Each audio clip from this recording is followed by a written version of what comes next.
Okay, so now I can share the screen. And so we are going to talk about refuting irrational ideas. Okay. So now up here, this is a presentation that I developed when I was a professor at DePaul University. And I was teaching a course called Stress Management for Health and Wellness. And one of the issues when it comes to managing stress is, you know, being able to have an awareness of your mind and of your thoughts and your emotions. And so I have this quote here, which is supposedly by a great person named Epictetus, right? And one thing talking about the Greeks, we want to also remember that the Greeks learned everything that they knew from the people of ancient Egypt, which was called Kemet.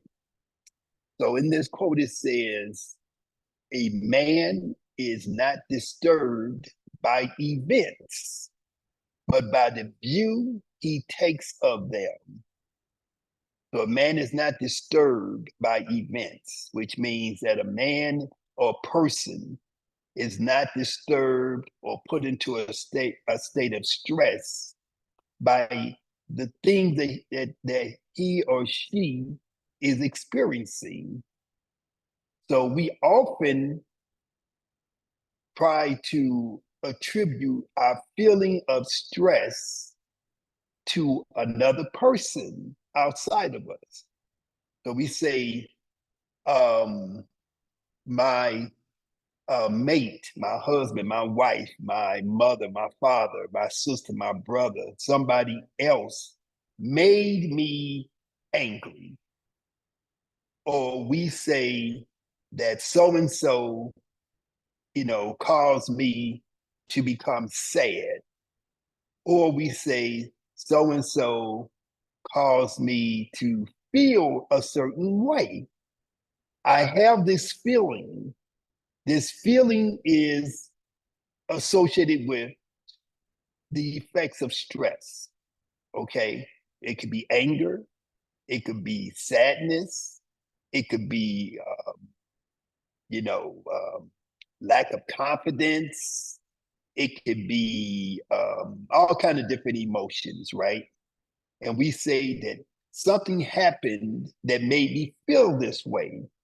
Somebody did something that made me feel this way. So this quote is saying a man is not disturbed by events, but by the view that he or she takes of them, the view that he or she takes of them, the perception of them. What I would say is that even taking it to a larger degree, that it's not just the view that you take of them, it's your perception of them and the way that that you basically have allowed it to make you feel, or allow for whatever effect that it's having. Okay. So let me see, excuse me.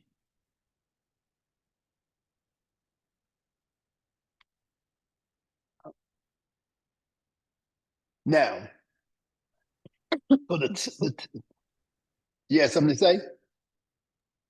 No, you're good. You're good. Okay. Okay.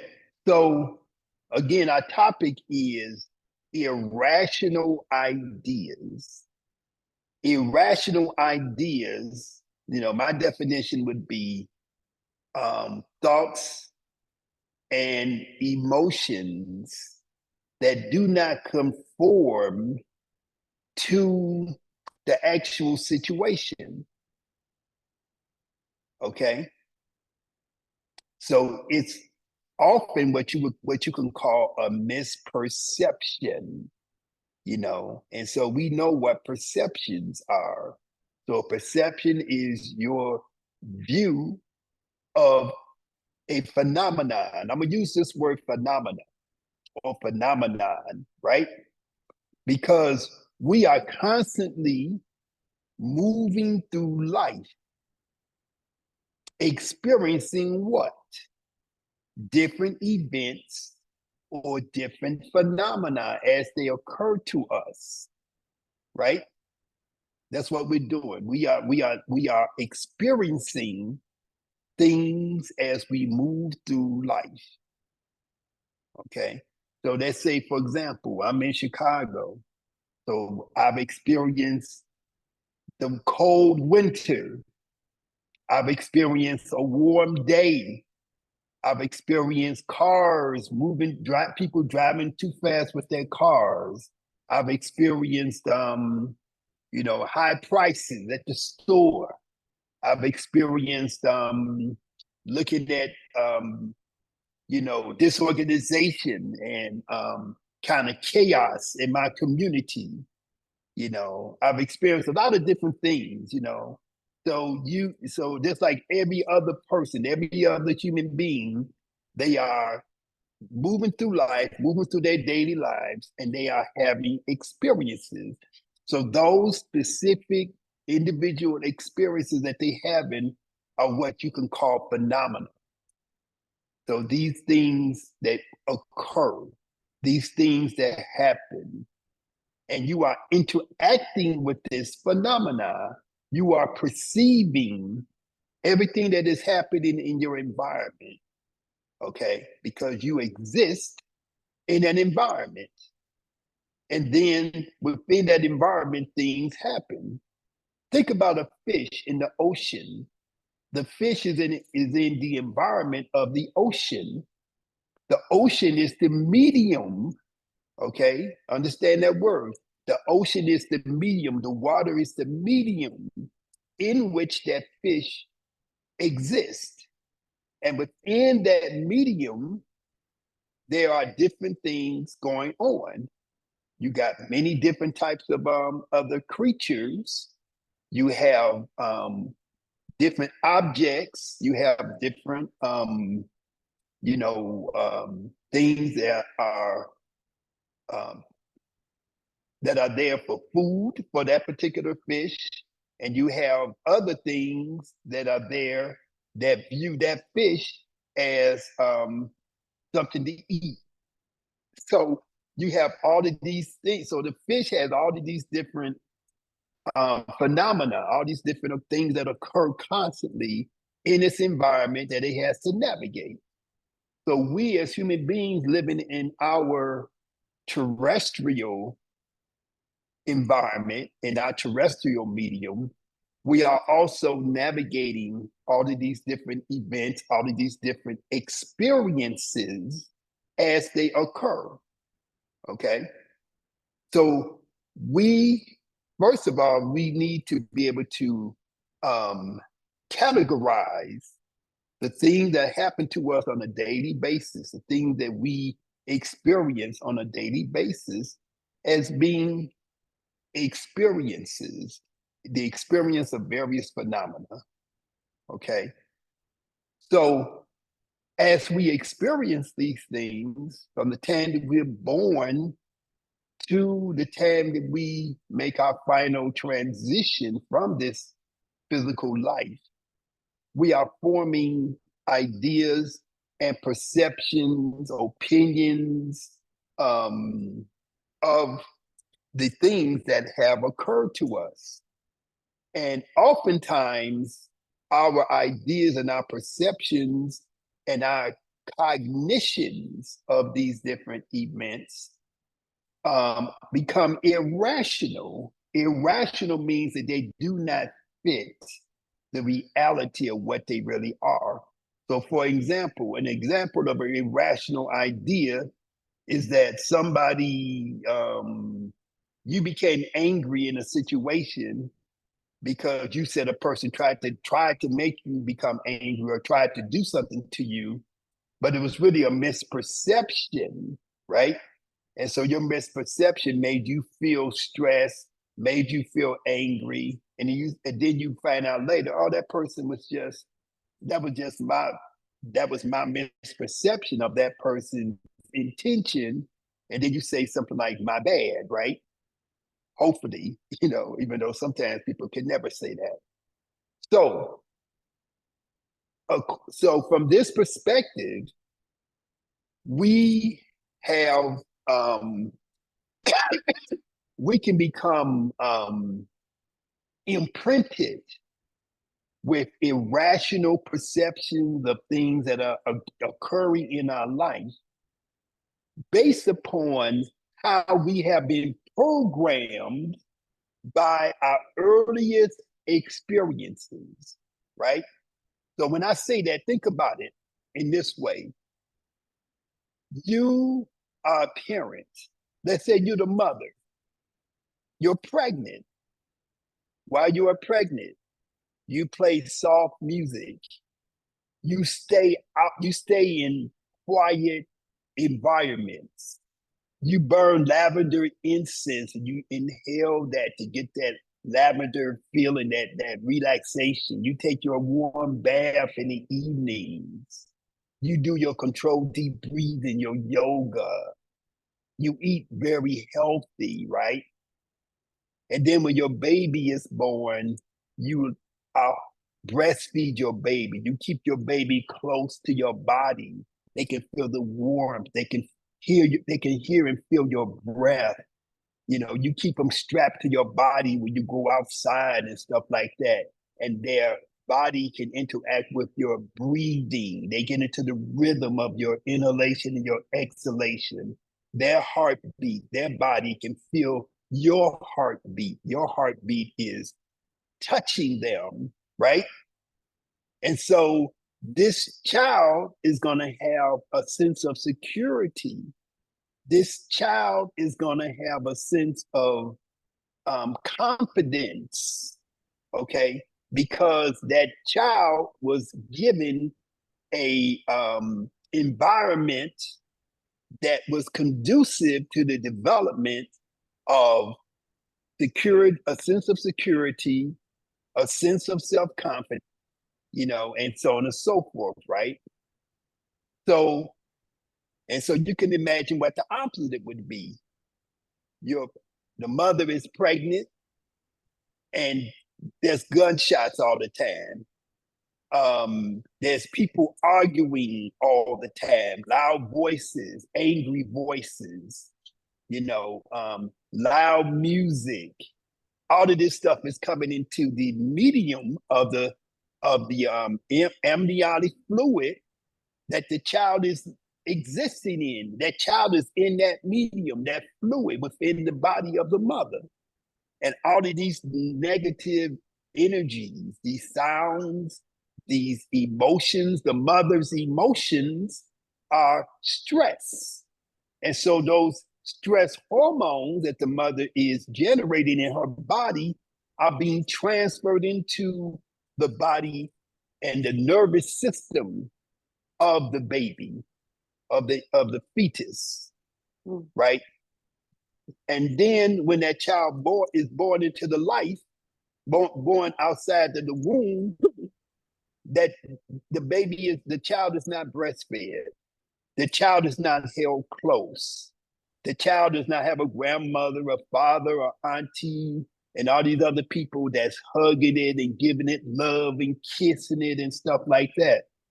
This child is hearing arguments. This child is hearing discordant music, right? This child is hearing profanity, so on and so forth. So that child is going to have a different experience of their childhood.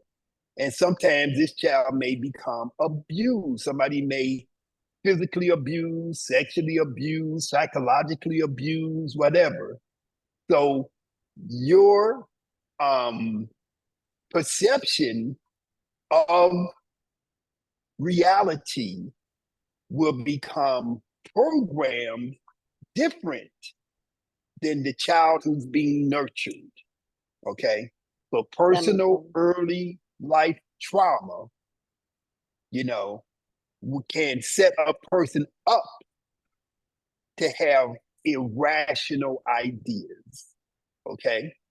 So when you're teaching yoga, right, you're going to be teaching yoga to people who have had these early life traumas that have caused them to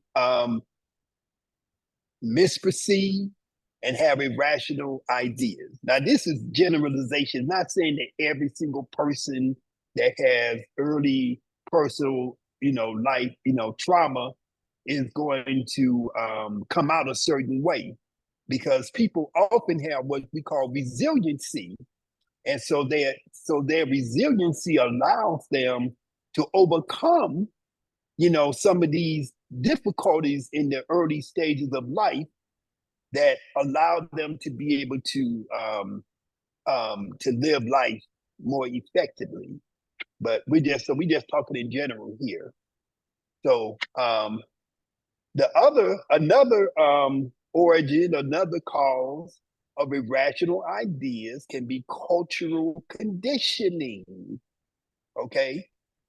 Now, I'm 70 years old. So I've been around for a little while, and I have been able to observe the world. I've been able to observe this country, this society, as well as the world's society and the world's culture.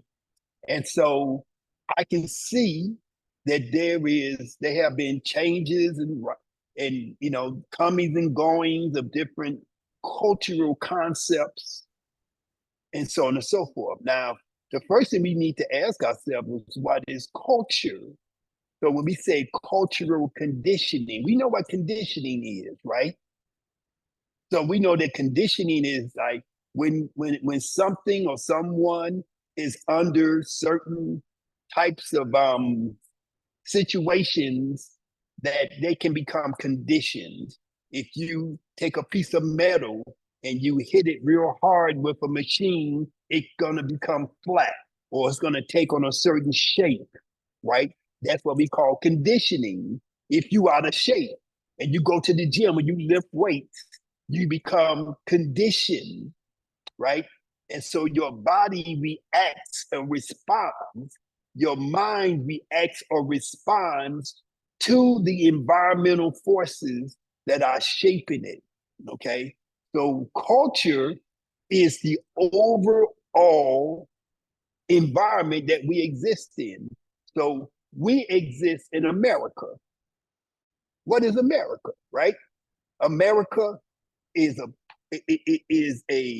we can call it capitalistic, we can call it racist, we can call it misogynistic, we can call it patriarchal, we can call it an oligarchical, we can call it a religious there's a degree of religious totalitarianism, all kind of different things like that, right? We know that this is a culture that was built upon slavery and so on and so forth, right? This is a culture that is built upon capitalism, and in a way where the exploitation of nature, the exploitation of other people, the exploitation of the environment are important, or more important, because it makes money than other things that may be helpful to people, okay? And so that is the culture that we live in, right?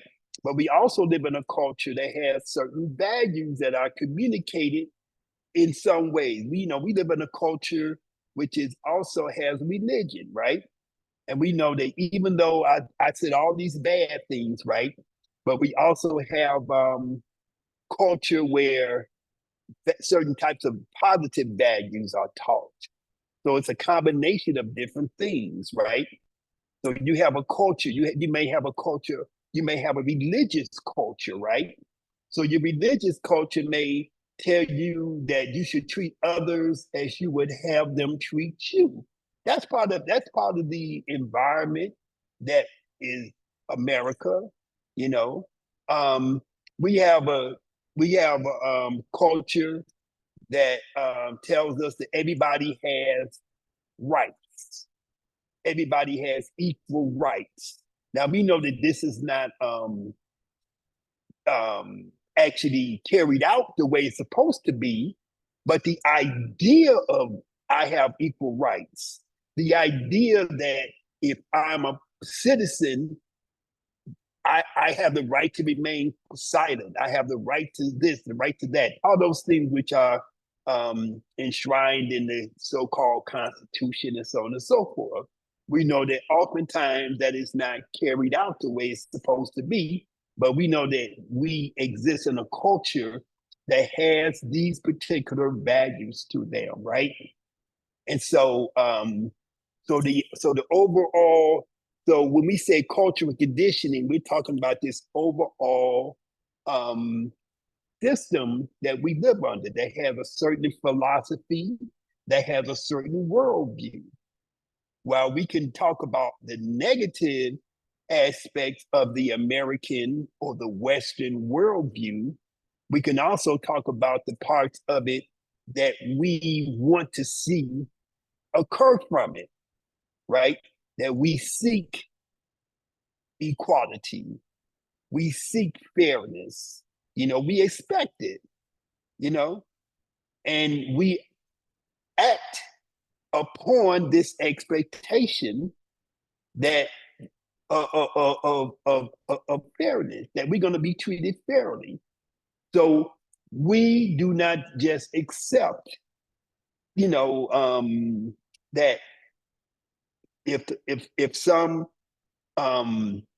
agent of the state treats us in a negative way, we do not accept that.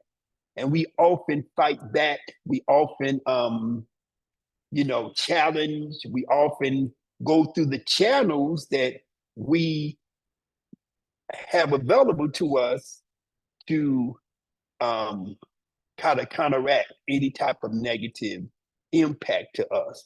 Okay. So all of this is part of our cultural conditioning. All of this shapes our worldview. So our worldview is our perception of reality on an overall basis. Our worldview. I hope that makes sense. Okay. So we have cultural conditioning. We also have cultural conditioning that tells us, but another piece of this is through the system of religion. Now, we may say, I'm a Christian. We may not say that we are Christian. You may say, I don't believe in Christianity. But all of us have been raised in a Christian culture. And there is a degree of sexual repression in our culture. There is a degree of shame and guilt, which is imposed upon us, whether we know it or not, whether we think about it or not, that because we live in a Western culture. What language do we speak? We speak English. We don't speak Hausa. We don't speak Yoruba. We don't speak any of the native languages that we used to speak. And so the ways that we speak is a reflection of the ways that we think. And the ways that we think is a reflection of the ways that we speak, because language is a very powerful conditioner, because there are certain words and concepts that exist in cultures that are expressed through language that differ from one to the other. Okay? So in our Western cultural conditioning, our language of English, there's a strong thing called possession, me, I, self, right? Now we take those things for granted, but this is me. This is myself. This belongs to me. I own this. You can't have this because this is mine. In other cultures, that concept may not even exist. This land is mine. I bought this land in 2010 for such and such and such and such. In other cultures, the idea of ownership of a piece of land does not exist. It's impossible. How can you own land? This land is the earth. This land belongs to the mother that we call earth, right? And so the ways that we think and feel, the ways that we perceive, just the fundamental concepts of nature, the fundamental concept of our relationship with nature is conditioned by the culture that we live in. And so that's called cultural conditioning.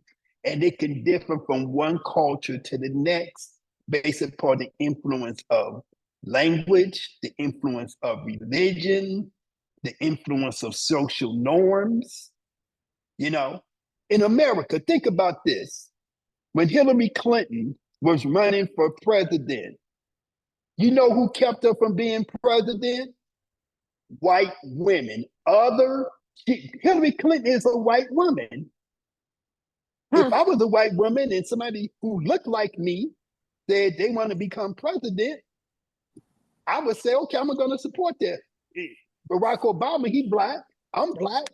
I'm going to support Barack Obama. He looked like me. He talking about stuff that are germane to my self-interest. So I support him. But white women, a large enough percentage of white women said we don't want Hillary Clinton. Because I didn't even know that. Said, yeah, because they said Hillary Clinton is a woman. And that women have these negative aspects to their development, to their personality that would be deleterious to her service as a president. Only a man could be president. Only a man could be the leader, because we live in a patriarchal society. We live in a patriarchal means it is a male-dominated society, and it cuts all the way into the subconscious reality, the subconscious thinking, feeling, and then the outward behavior of women, where they have a self-hatred. White women have a self-hatred of themselves. Yeah. Okay. Think about this. They had the Oscars last weekend. Which movie did really well at the Oscars other than Oppenheimer, right? It was Barbie, because Barbie was an anti-patriarchal movie. Now, it's a silly cartoon doll, so on and so forth. But the ideology underpinning that movie, that's why I went to see it. All my friends were laughing at me. I didn't go to the movies to see it. I saw it when it came out, on the computer. On Netflix. But all my, I would tell my friends, huh? I was saying like on Netflix, yeah. Or I said on like Netflix or whatever, it comes on Prime or something like that. Yeah. I think I saw it on Apple TV or whatever. But ooh, is that the moon? But anyway, I'm sorry. I thought I saw the moon, big orange moon or something. But all my friends was laughing at me when I was. They would say, "Man, what's wrong with you? Why you won't go see that stuff?" But see, you have to be able to, observe. I operate from a position of a sociologist and an anthropologist and a psychologist, right? That's why my training is in those areas, right? So that's how I start to look at things. And I want to see this because this movie is making a statement about something. And so when you have men on Fox News getting very upset about this movie, right? About a doll that girls play with. They were very upset. Just like they got upset about Teletubbies, right? Back in the day. The Teletubbies, the purple Teletubby is gay. It's not gay. It's not even a real thing. It's a somebody in an outfit. It's not a real thing. It's not gay. It can't be gay. You know, they're not whatever, having Teletubby sex, you know, but that was a big old thing about how these Teletubbies is communicating things. And so the way that these, in this culture, a lot of the men got very upset and insecure over the ideas that were being talked about or, you know, dealt with in the movie Barbie, about a Barbie doll, you know, but we know that movies and plays and books, literature and things like that, music, you know, poetry, that they all have a more depth to them, that they all have a message and a meaning that shapes people's consciousness. And so culture, even in the form of a Barbie movie, becomes very subversive to those who feel threatened by it. Okay, because so cultural conditioning, we can be culturally conditioned in a way that is advantageous to us, and we can become culturally conditioned in a way that the women were against their own member, whose name was Hillary Clinton. And so now, because people are always trying to blame Trump and Hillary Clinton's loss on Black voters, it was white women who decided they wanted Trump instead of Hillary Clinton, not Black people. We didn't do that. We didn't say we want Trump. They said it. The white women said it, along with their cohorts, which was the white men. Okay? And that's because their consciousness is conditioned by their self-hatred of themselves. They say Black people have self-hatred. White people got self-hatred. Why did women vote for Trump? Why did white women vote for Trump instead of Hillary Clinton? Why does Donald Trump have such a strong hold on this country at this point in time, where everything is around here? Every time you look at the news, every time you hear the news, whatever, it's all about Donald Trump. Why does he have that such a strong hold like that? Because he represents the subconscious and the conscious pathology of racism, white supremacy. I'm white and I have a sense of lacking. Somebody's doing something to me. How stupid can you be? If you're a white person, you think somebody's doing something to you, you think that you're oppressed. You know, you have to be like a moron to think that. But that's what they think. So all of this is irrational. It's irrational. The whole culture we live in is irrational. It doesn't make any damn sense. You know, to the point that we say that, during the first time when Trump was running, they said alternative facts. Like, no, that's your fact. This is my fact. You know, it's 9 o'clock. No. According to my facts, it's 8 o'clock. You know, and so according to my fact, this is red. Oh, according to my fact, that's yellow. So we gotten to the point where we have went down a certain rabbit hole to the point of becoming totally irrational. You know, we got people now say the earth is flat. All the other planets is round, but the earth is flat. Because there's something special about the earth. Out of the quadrillion, trillion objects in the universe, that are round, stars, planets, everything else, moons, but the earth itself is flat like a pizza. I never thought about that as an argument. I said I never thought about that as an argument with people. Like, all the other planets are round, why is Earth flat? Like, that makes so much sense. They acknowledge that the Earth is everything else is round, but the Earth is flat. Right. Yeah. And it's like, we have no perception of the fact that if we were, I can't even think of an analogy of how tiny and infinitesimal the Earth is in relationship to all the rest of the universe, right? But if you took, if you took all the grains of sand on the Earth and you picked up one, now I'm talking about the entire planet, all the beaches, oceans, everything, and you picked up one grain of sand, you could say that's the Earth.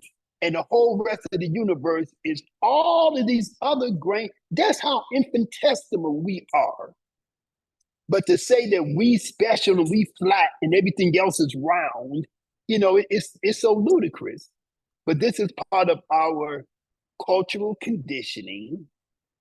And within the Black community, it's white, the whole idea of the earth is flat movement, that started with white people, But now you have certain Black groups who have adopted this ideology, this false, fake idea of the earth being flat. And this is part of the cultural conditioning because they take stuff that they read in the Bible. And so as much as the Bible is nothing, I don't want to talk about the Bible, too bad, but it's an artifact of a particular culture. It's printed on a printing press. It's written in a language that it was not originally written in. And in fact, there was never a Bible ever even written, because the Bible is just a collection of different works, different books. It's collection. That's why they got Mark, right, David, or whoever, I don't know their names, but they got all these, the book of this, the book of that. And then here comes some other people over in Utah talking about the Book of Mormon and blah, blah, blah. Everything. And it's all just, we as, and then we're Black. Our ancestors came from Africa, right? So did we have books before we got enslaved? That wasn't the Bible? Did we have a spirituality? Did we have a religious concept? Did we have a concept of God? Did we have a name for God? Did we have a description of God's character and what our relationship was to God before we became enslaved? So why are we looking at this book? Somebody was telling me the other day that the Bible has all of these hidden secrets, and you got to go through it, and you got to analyze it, and you got to go in there and decipher all of the secret words and language. And it's like, why?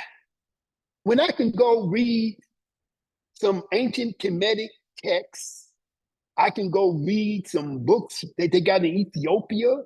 I can go read some books or some writings or whatever, or that comes from South Africa, West Africa, East Africa, Central Africa.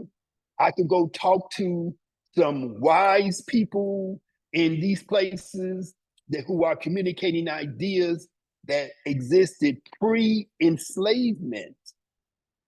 But why am I so intensely focused on this book that changes air all the time, that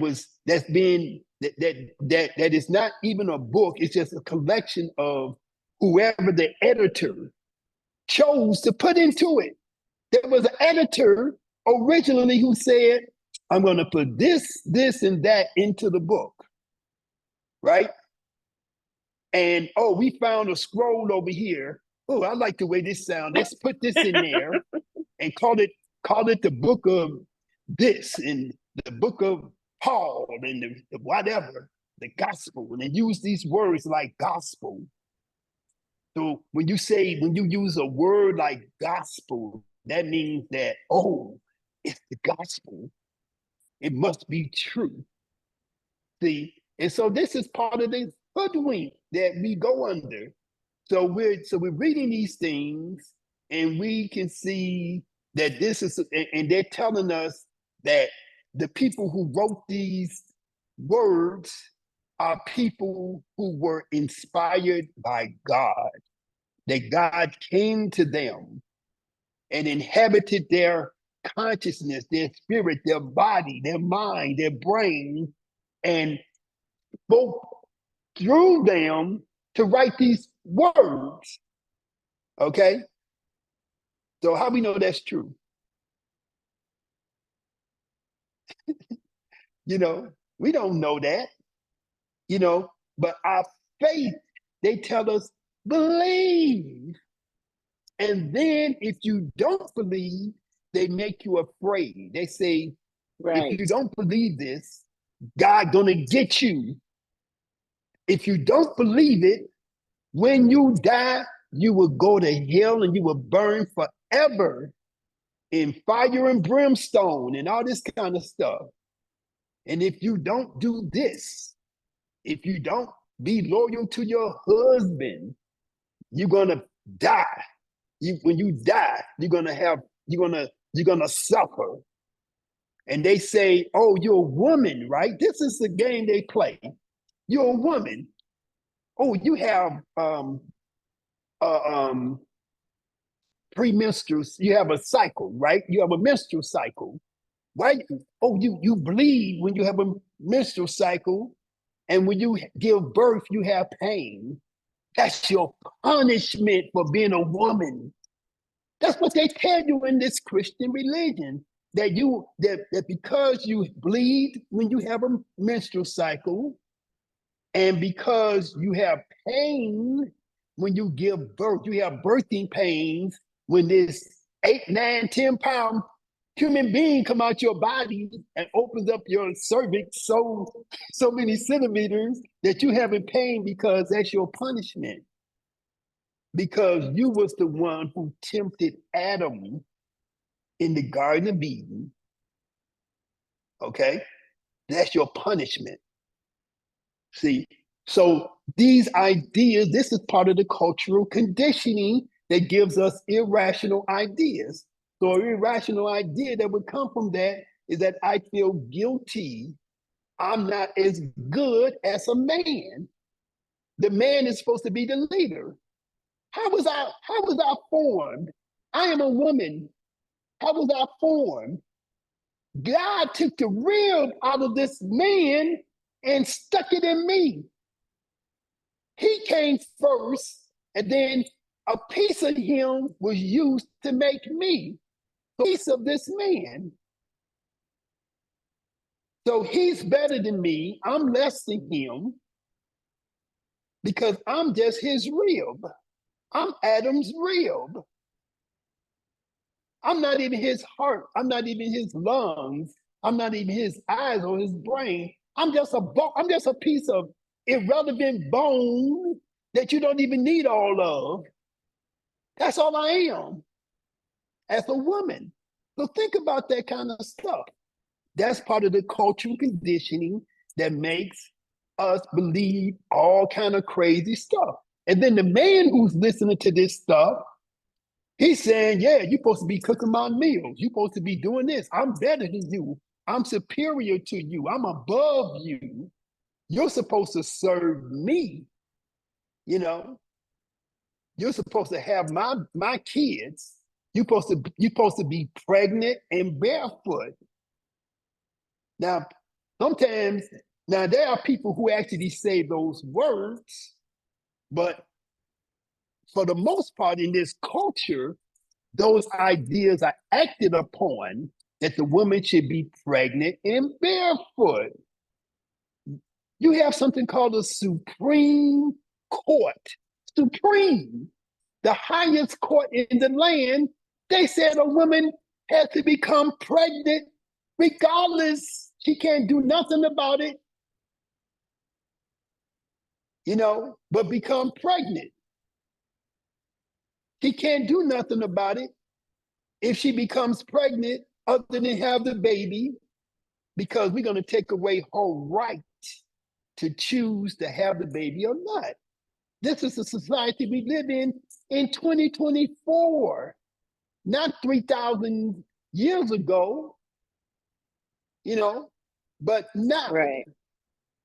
Okay, this is part of the cultural conditioning that has been a part of this culture since the beginning of it, because this culture that we live in was founded by some people called Puritans. We are pure. We are so pure, and we are so outraged at the impure actions and thoughts and laws and stuff of these other people that we're going to leave, and we're going to come to the new land, and we're going to find out we need to make our own country so that we can live the way that God told us we're supposed to live in, and because we call ourselves Puritans.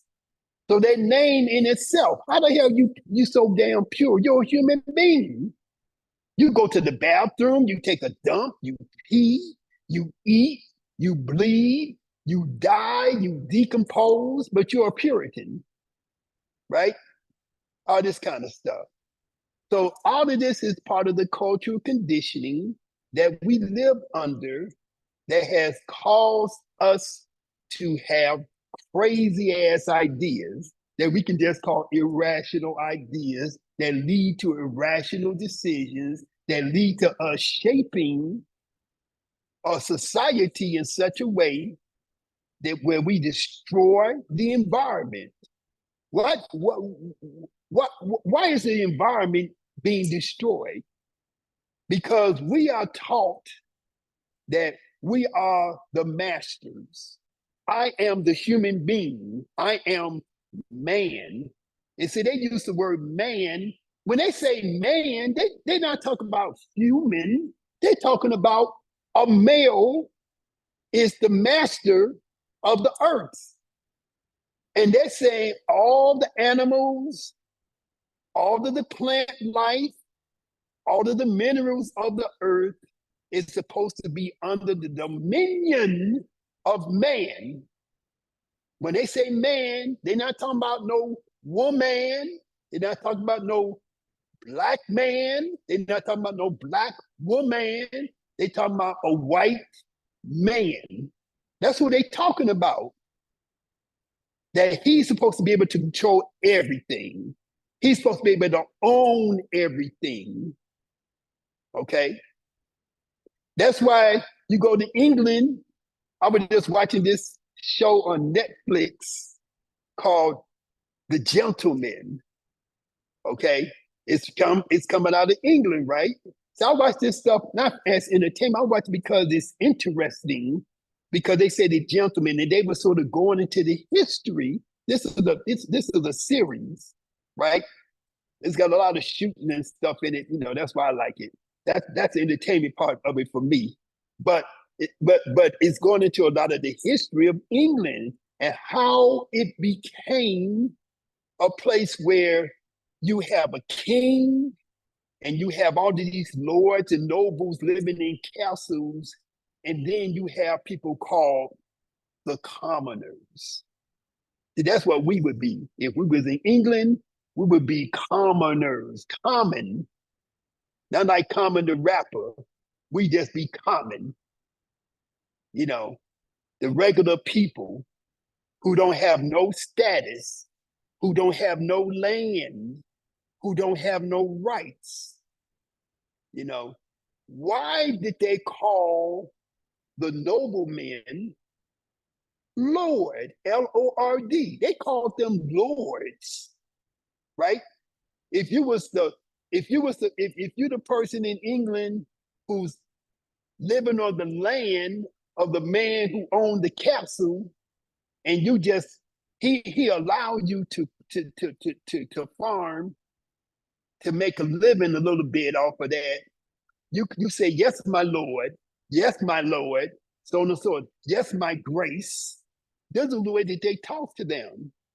Why are they lords? Because they are ordained by the Lord, by God, the God that created everything, the God that created the universe.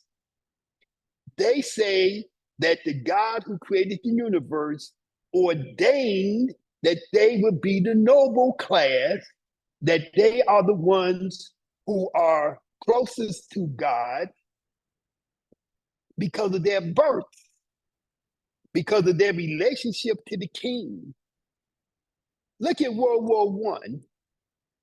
In World War One, the first World War One, from 1914 until 1918, when I don't know how many tens of millions, if not hundreds of millions, maybe tens of millions of people were killed.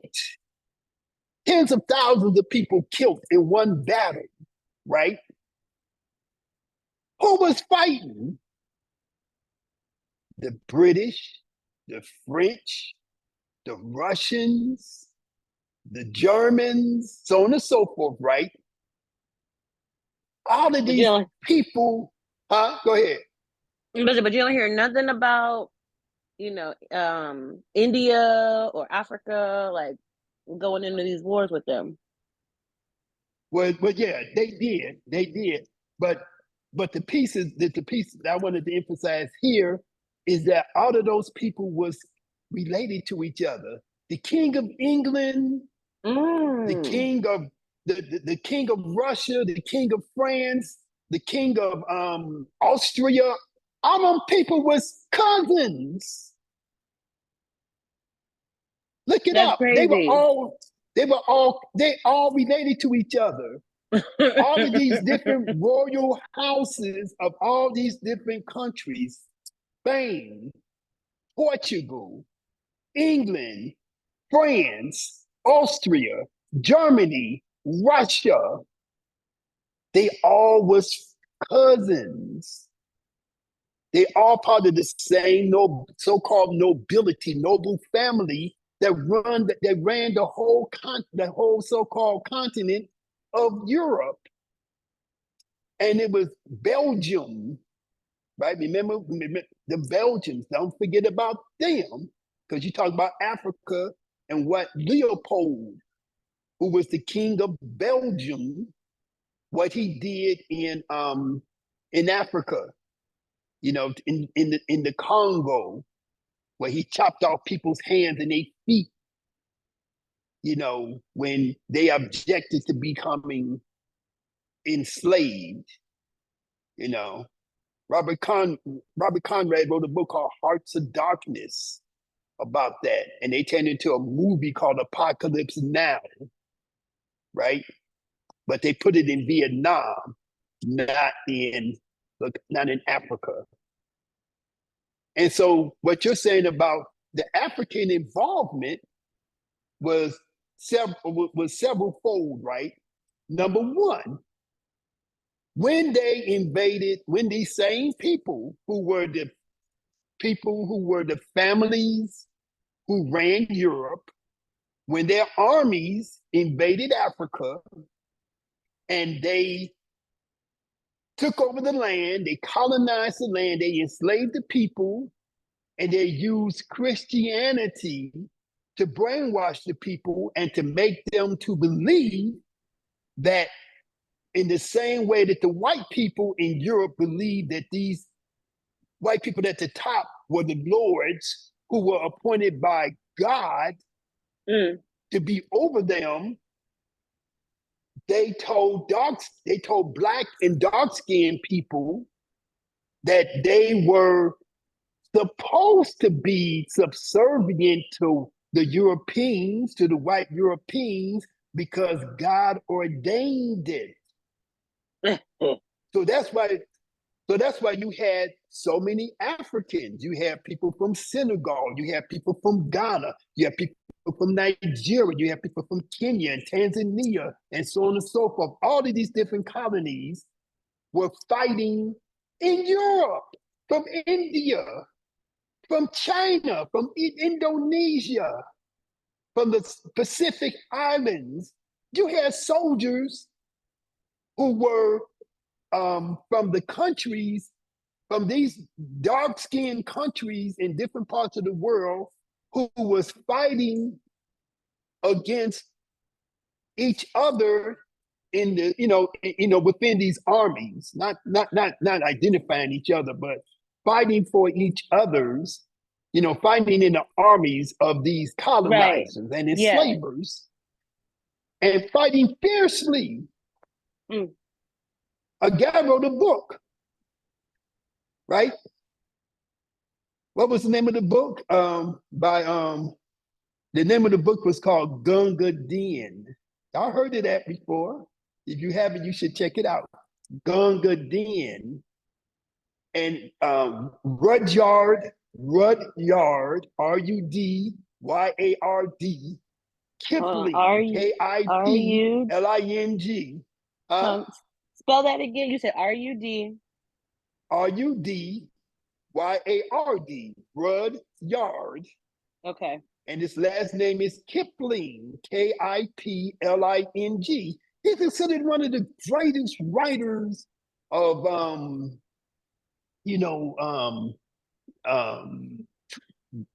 20th century literature, of Western literature, from the going into the early 19, from the late 1800s, early 1900s. Rudyard Kipling. He wrote Jungle Book. He wrote a book called Gunga Din. Yeah. And so you've seen the movie Jungle Book, right? Yeah, that was one of my favorite movies. I didn't know that. But that's written but it's from a book that was written by Rudyard Kipling. Okay. And so in Gunga Din, at the end of the book, and probably at the end of the movie, because there's a movie called Gunga Din that was probably made when I was a child, and I was born in 1953, but or before I was even born, maybe. At the end of the movie, an Indian soldier gives his life to save the life of his white British officer, who he's working for and is supposed to be his protector. And the officer said at the end of the scene, "You're a better man than me, Gunga Din," or something to that effect. "You're a better man than me." Why is he saying you're a better man than me after he's laying up there dead and shit, right? Because he's saying you're a better man than me because I sure the hell wouldn't die for your ass. You see what I'm saying? Wow. So they have trained us to die. That's why, you think about it, you hear people making a joke about, is we sick, master? Is we sick? And stuff like that. Where if the master's sick, I'm sick too. I feel bad when he feel bad. I feel good when he feel good. I don't be dancing around and shuffling and shit. That's a stereotype. And I think a lot of it is exaggerated BS. But that is what some people say. Look at what Tim Scott said a few weeks ago to Trump. "I love you." Did y'all see that? Tim Scott is the Black senator from South Carolina, and he endorsed Donald Trump. Wow. Now he became a senator because the woman who was running, the brown-skinned woman from India, who I'm not saying, you should like her nothing, but she is brown-skinned from India. She was running for the Republican nomination for presidency against Donald Trump. She was the governor of South Carolina.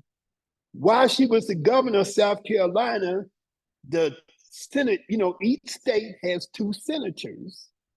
So the Senate seat of somebody, he died or whatever, quit or whatever, I don't know what the situation was, but she gave that seat as the governor. She was able to give the seat to somebody to hold it until the election came. She gave it to Tim Scott, a Negro. And I say that deliberately. He is a Negro. And so instead of being loyal to her when she's trying to run for president, he's loyal to Donald Trump. And when Donald Trump was up on the stage and stuff in South Carolina, getting endorsements by all these different people in South Carolina, Tim Scott endorsed Donald Trump, not the person who was his benefactor. And when Donald Trump said, "You must hate Nikki Haley, don't you?" And this buffoon, he went up there and said, "No, I just love you." He said it just like that. "No, I just love you."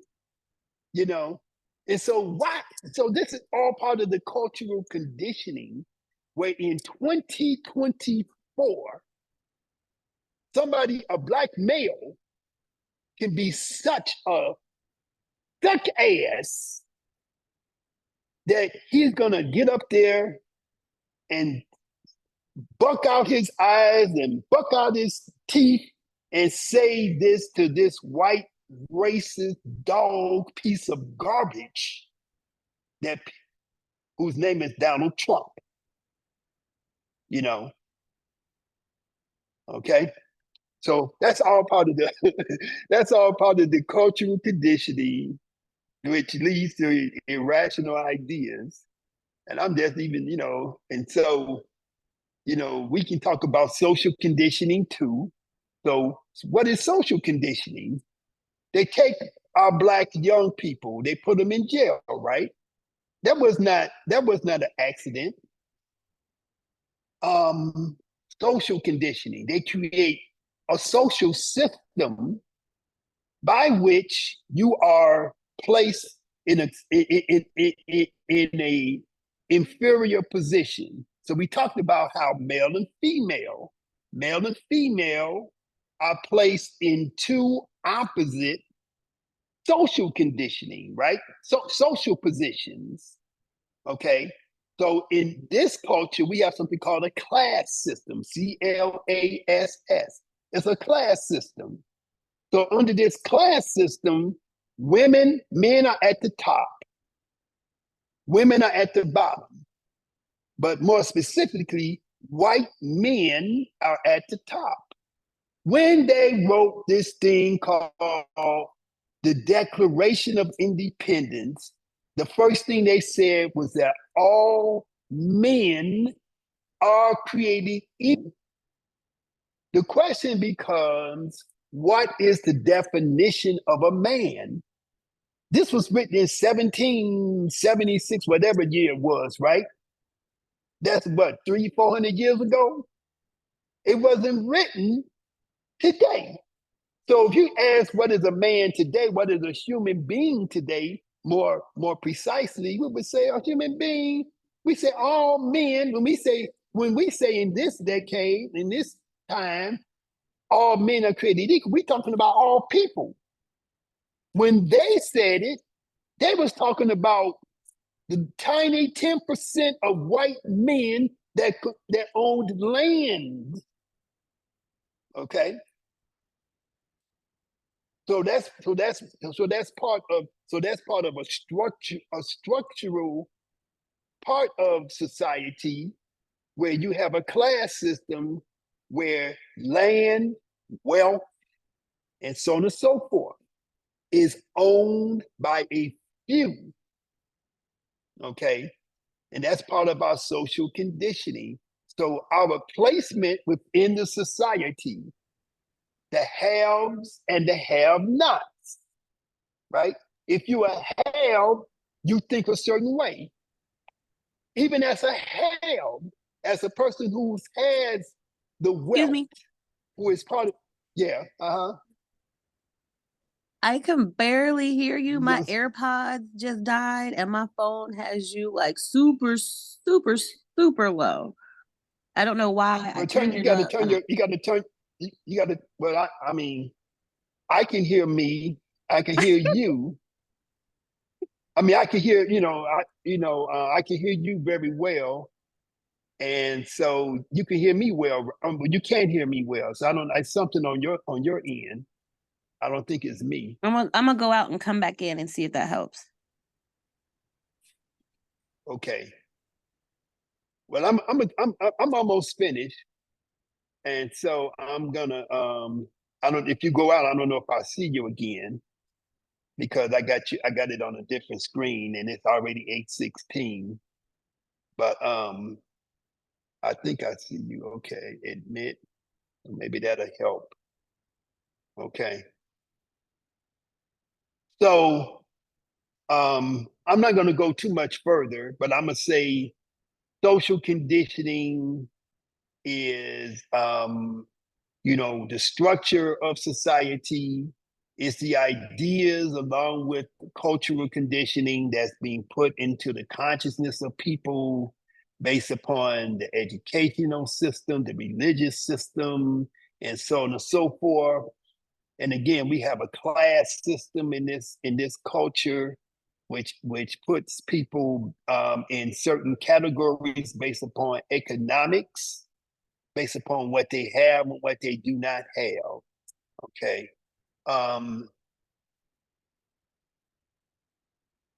And now this is not allowing me to move to my next slide.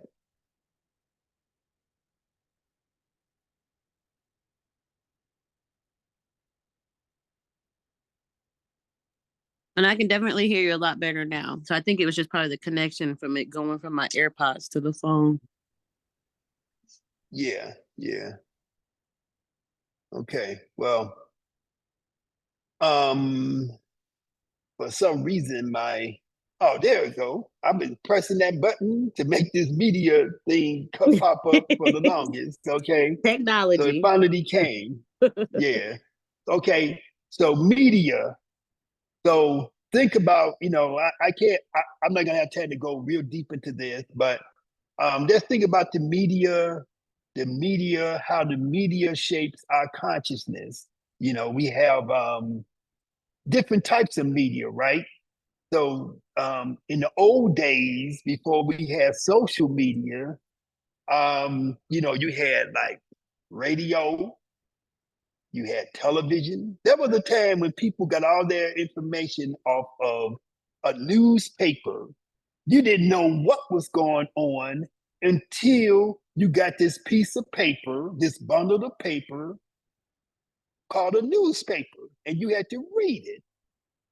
And so back in them days, people had to sit down, put their little spectacles on their eyes, their little eyeglasses or their bifocals, whatever, and they had to actually read what was written on a piece of paper.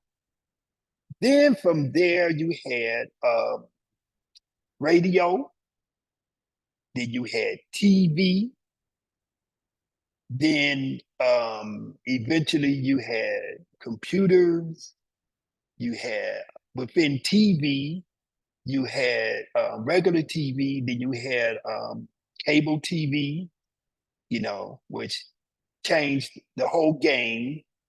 And then you had outlets that we call social media, which became prominent.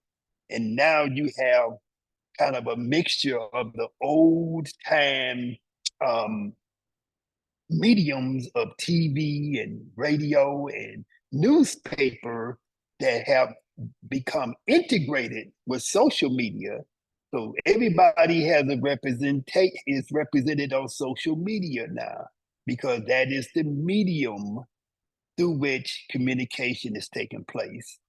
And so we know that our thoughts, our emotions, and so on and so forth are conditioned, are actually fabricated or produced through the media, that the medium or the media that we are being exposed to.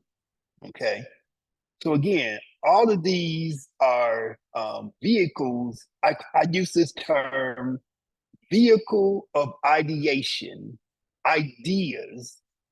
Ideation is the word ideation means the formation of ideas. Where do our ideas come from? How are they created? How are they manufactured? How do they come into our consciousness, right? So we got, and then is the quality of our ideas logical, rational? Do they actually serve our needs, or are they irrational? Are they illogical? Do they not conform to truth in fact? And so that's a big thing that we're going through now. You know, you got AI, which is another outgrowth of technology that is expressed in the media, which is dominating us now, which is basically computer, and our handheld devices are computers. And so these things, we keep our eyes focused on them for many hours of a day. And so we are continuously being programmed by these devices and by the information that is coming through these devices.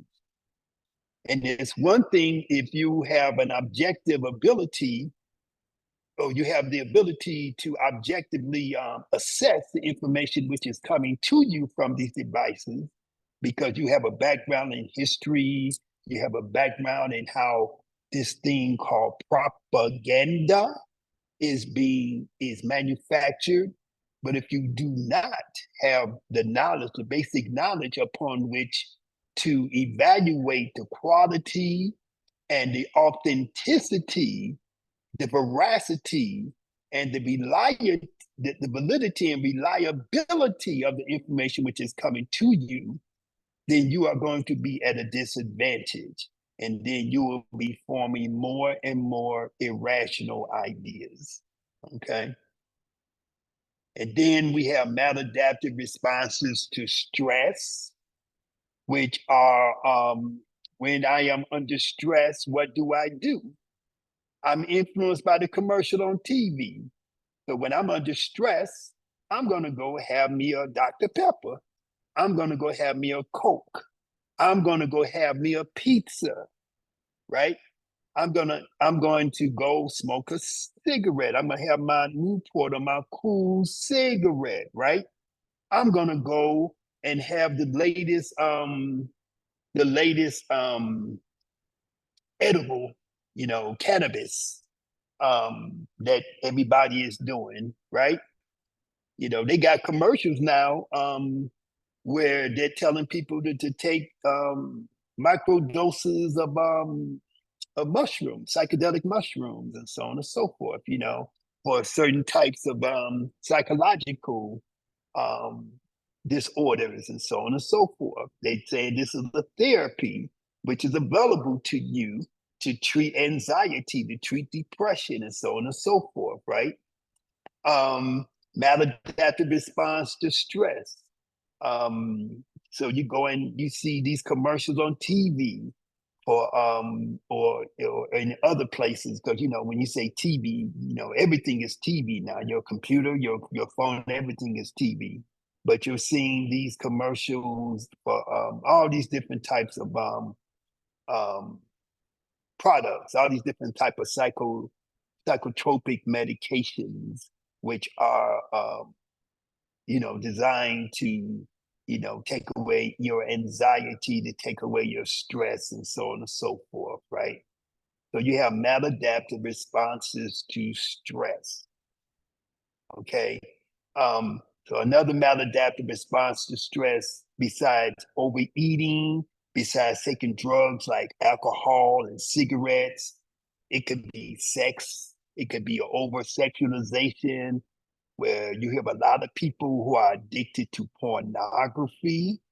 And what my perception of this sex addiction thing is, because you hear a lot of people talking about they sex addicts and so on and so forth, right? And I think it's because the pornography. Let's say when I was growing up, I saw pornography. You might see a deck of cards, and it's got some pornographic images on a deck of cards. You might go to a peep show, right? And you see like a little film or something of some people doing some show. But now, pornography has evolved into a state where it is very seductive, very, very seductive, very slickly made, with with more higher levels of production value to make it more enticing and addictive to people. So that's one factor. So sex addiction, alcohol and drug addiction, food addiction, so on and so forth. They put certain substances in foods, in processed foods, that make them more addicted to you, right? And so we become addicted to food, and we use food as a way of mitigating or dealing with our feelings of stress, our feelings of anxiety. We get high. We get high some people get high every day. Some people start off their day smoking a spliff, smoking a joint, taking this or taking that. They end every day with a drink of wine, and even the system even told us that if you want to help your heart be better, that you should drink some red wine, to drink a glass of red wine every day. So we have a whole society of people that became users of wine and increased the market for red wine based upon this false information. Look at the way that they advertise liquor on a racial level, right? When you see Cavassier cognac, for example, you see a black man, in a tuxedo, and he's holding the glass. He got one of those glasses with a little stem at the bottom, and he's holding it in his palm, and he's got a tuxedo on, and and behind him there's a bed, and there's a black woman in a gown with a big slit, with a long slit up her leg, and this is supposed to be provocative or suggestive that something's going to happen after this man drinks this liquor. But in reality, when you drink liquor, and it really doesn't enhance your ability to engage in sex, it actually hampers it.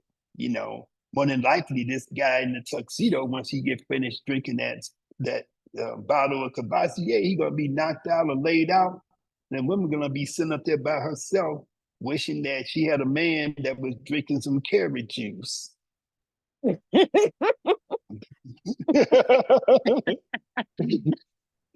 Lord. Okay. Yeah. Okay. So, but anyway, these are just different examples of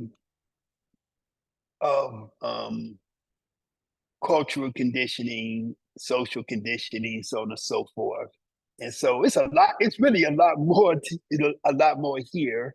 But I think that I kind of covered it kind of thoroughly in a way that I think I did an adequate job. So before we end, because it's already 8:30, we have went a long time. Anybody have any questions or comments they want to make?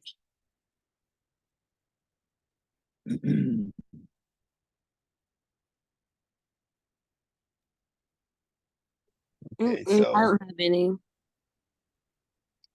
Okay, well, I will sign off then, and then see you all the next time. Hotep. All right. Have a good evening. All right.